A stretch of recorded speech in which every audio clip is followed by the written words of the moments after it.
ఇంట్లో నెగ్లెక్ట్ చేసింది. సో ఆ ప్రాసెస్లోనే దారుణమైన తప్పు చేసాడు. తప్పు చేస్తే చట్టం వాడిని శిక్షించాలనే ప్రాసెస్లో వాడు చట్టాన్ని కూడా తప్పించుకొని చావుతో తప్పించుకోవాలి. చావు అనేది ఈజీ, ఎస్కేప్ అవ్వాలని చూశాడు. అప్పుడు తను అలా ఎస్కేప్ అవ్వడం లేదు. మరి నువ్వు అంత ఈజీగా చావకూడదు. మీ అందరూ అగాయత్యం చేసిన ఆ అమ్మాయే పిరికి దానిలా చావలేదురా.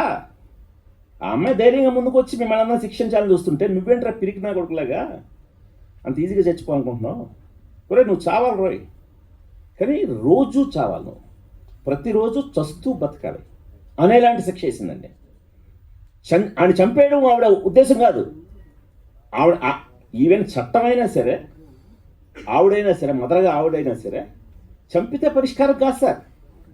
ఈ తన కొడుకైన వాడికి కానీ ఇలాంటి కుర్రాళ్ళకి కానీ చంపితేనే పరిష్కారం కాదు.